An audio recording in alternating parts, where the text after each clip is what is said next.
Mudhole hound, Rampur hound, ये सभी आज कर्तव्य पथ पर अपनी उपस्थिति दर्ज कर குண்டு துளைக்காத ஆடைகள் அணிந்து, கேமராக்கள் அணிந்து, ஜிபிஎஸ் அணிந்து, நவீன உபகரணங்கள் அணிந்து நமது வீரர்கள் அணிவகுக்கக்கூடிய காட்சிகள். Arunachal Scouts, representing India's elite infantry unit, specialized in high altitude surveillance and frontier reconnaissance.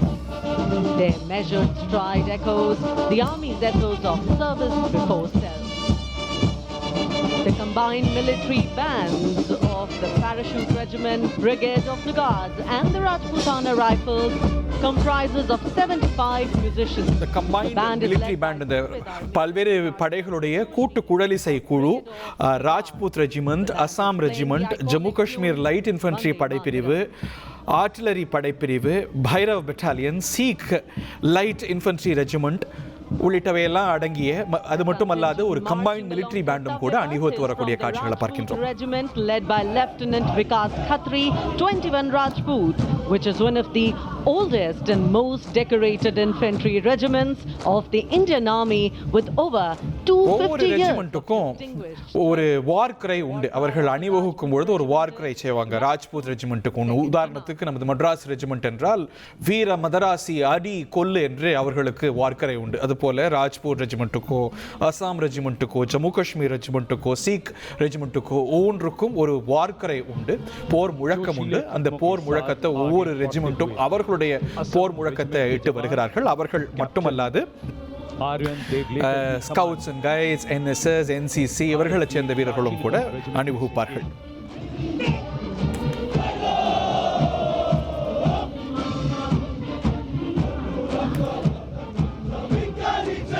कर्तव्य, निष्ठा, साहस और समर्पण की मिसाल ये रेजिमेंट अब तक 4 बार सर्वश्रेष्ठ मार्चिंग दल का खिताब इसके नाम है. ராஜ்பூத் ரெஜிமெண்ட்டின் எடுத்துக்கொண்டா போல் பஜ்ரங் பலி கி ஜெய் என்று அவர்களுடைய போர் முழக்கம். ஒவ்வொரு குழுவுக்கும் ஒரு போர் முழக்கம் உண்டு. அந்த முழக்கத்தை எல்லாம் கொண்டு இந்த கூட்டு குழலிசை குழுவும் கூட கம்பைன்டு மிலிட்ரி பேண்டுடைய படைப்பிரிவுகள் குடியரசுத் தலைவர் முன்னால் அணிவகுக்க, அந்த படைப்பிரிவுகளுடைய தலைவியான குடியரசுத் தலைவர் அவர்களுடைய அணி வணக்கத்தை ஏற்கக்கூடிய கம்பீரமான காட்சிகள் இவை.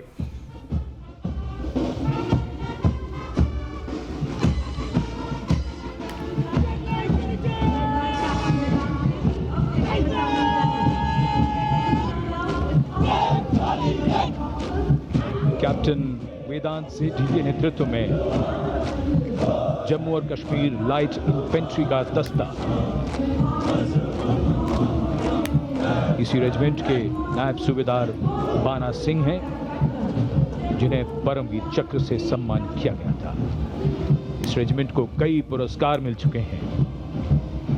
ரெஜிமெண்ட் का आदर्श वाक्य ஜம்மு காஷ்மீர் ரெஜிமெண்ட் என்று எடுத்துக்கொண்டால் பாரத் மாதா கி ஜெய் என்பது அவர்களுடைய முழக்கம். இவ்வாறு ஒவ்வொரு படைப்பிரிவும் ஒவ்வொரு முழக்கத்தை இட்டு அந்த கூடியிருக்கக்கூடிய பார்வையாளர்கள் ஒவ்வொருவருக்கும் மயிர்கூச்சம் ஏற்படும் அளவுக்கு ஒரு கண்கொள்ளா காட்சிவை. A smart, sharp word of command by Captain Gajendra Goswami of 223 Field Regiment. This is the largest and most formidable arm of the Indian Army, revered as the god of war.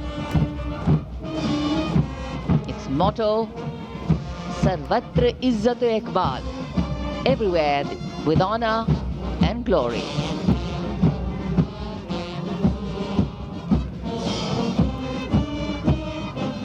And behind them, the combined military bands of the Bombay Engineers Group, Army Service Corps South and Army Medical Corps. Band is led by Subedar A.A. Khan of the Army Medical Corps. The band playing the tune Sher-e Jawan.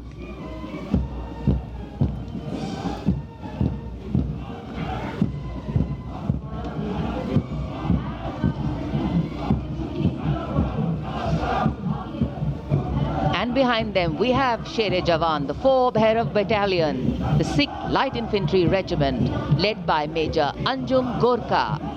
இப்ப நம்ம Going திரையில past the பார்ப்பது saluting Fort bay. Bhairav Battalion என்று அழைக்கப்படக்கூடிய Sikh Light Infantry Regiment. This is a specialized assault சீக்கிய படைப்பிரிவு இது. leveraging the capability of conventional infantry and special forces. Designed for rapid response and high intensity operation. An able first responder.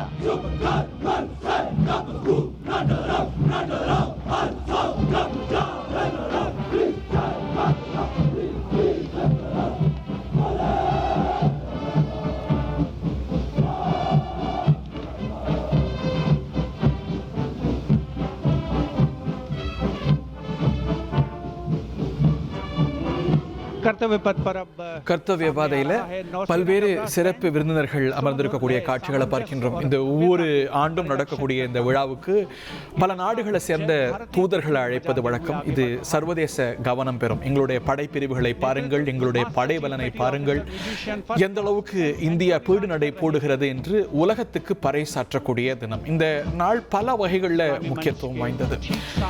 இந்த நாடு குடிமக்களால், குடிமக்களுக்காக, குடிமக்கள் நலனுக்காக ஒரு குடிமகளை தலைமையாக கொண்ட தேசம் என்று உலகத்துக்கு பறைசாற்றி கொண்ட நாள்.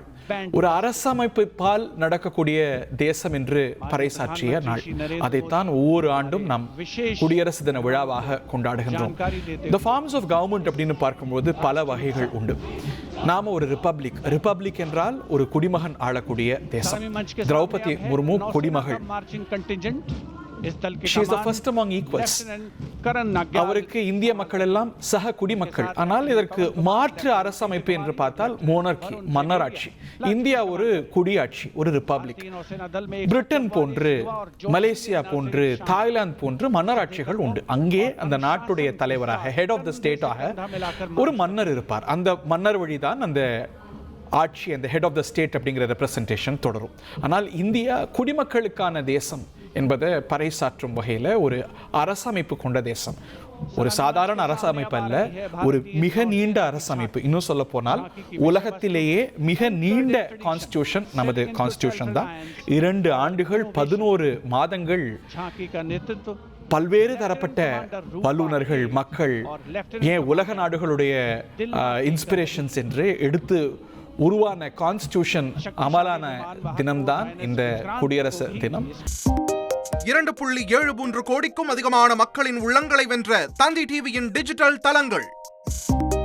1.26 கோடி யூடியூப் சப்ஸ்கிரைபர்ஸ், 47 லட்சம் ஃபேஸ்புக் ஃபாலோவர்ஸ், 26 லட்சம் இன்ஸ்டாகிராம் ஃபாலோவர்ஸ், 23 லட்சம் எக்ஸ் ஃபாலோவர்ஸ், 11 லட்சம் தந்தி ஆப் டவுன்லோட்ஸ், 30 லட்சம் வெப்சைட் மந்த்லி ஆக்டிவ் யூசர்ஸ், 14 லட்சம் வாட்ஸ்அப் ஃபாலோவர்ஸ்.